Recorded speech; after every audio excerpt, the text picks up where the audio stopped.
Hi, everyone. Welcome back to our time of reflection together. We'll be taking a look, as we have done for the last number of weeks, at a story from Kitchen Table Wisdom. So let's listen together as I read the story out loud, and you can also see the story as well on the screen in front of you. And then we'll take a few moments to reflect on it. Back to basics. Several years ago, I was invited to give a talk about my work with people with cancer to a group of women physicians at a local meeting of the American Women's Medical Association.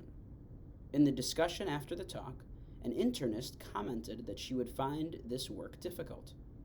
She had avoided caring for people with cancer because a certain percentage of them would die, and she found it upsetting to care for dying patients. I hate it when I've run out of treatments, when there is nothing more I can do, she confessed. Others in the group nodded their agreement. I asked them when they first became uncomfortable in these situations. The women were surprised to notice that they had not been as uncomfortable before medical school. As the discussion went on, it became clear that we were more uncomfortable in these situations as doctors than as women. As women, we knew there was something simple and natural in just being there, together. Slowly, some insights emerged. Women have always been present at these times, at death and birth, and in many of the other transitions in life. Women have gathered at the transitions as comforters and companions, as witnesses to mark the importance of the moment. One of the physicians talked about caring for her dying mother when she was 19 years old. She'd expected a great deal less of herself then. At first, she had driven her mother to her doctor's appointments, shopped for food, and run errands. As her mother grew weaker, she had prepared tempting meals and cleaned the house. When her mother stopped eating,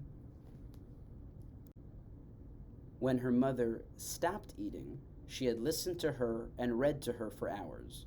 When her mother slipped into coma, she had changed her sheets, bathed her, and rubbed her back with lotion. There always seemed to be something more to do, a way to care. These ways became simpler and simpler. In the end, she told us, I just held her and sang. There was a long, thoughtful silence. Then one of the older women said that she too had tended to avoid situations when there were no treatments left. She had felt powerless, but she saw now that even when there was nothing left to do medically, there were still other things she could say or do that might matter. Kind things, ways she could still be of help. She had simply forgotten. Her voice wavered slightly.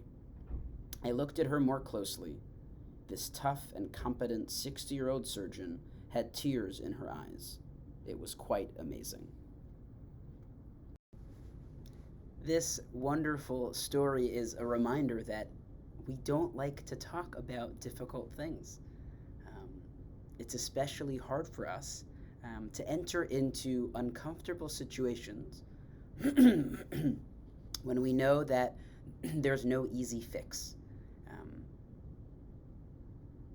We sit there, or we don't sit there, and we run away because we couldn't imagine sitting there, being there, present to what could be a painful moment for the person that we might be with and for ourselves as well.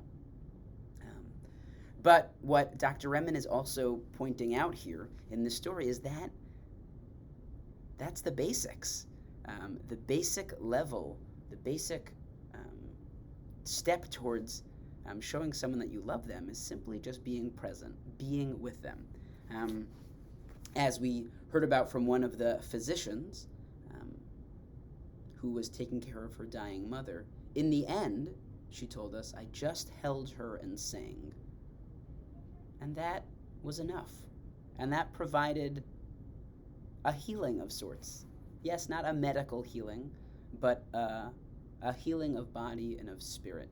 An ability to connect to someone and to be close to someone. Another idea here is about the difficulty of confronting pain and loss. I think another element of that is because it's beyond our control.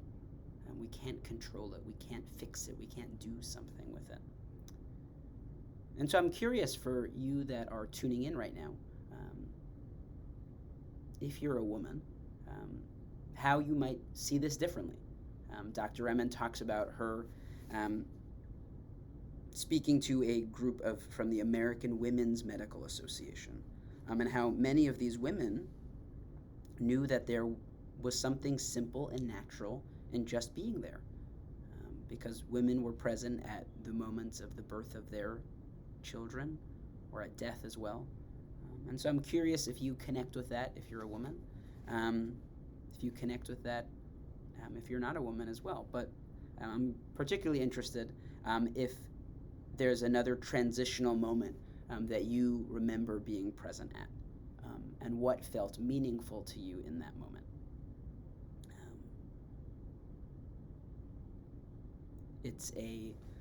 The story is a reminder about what we can do,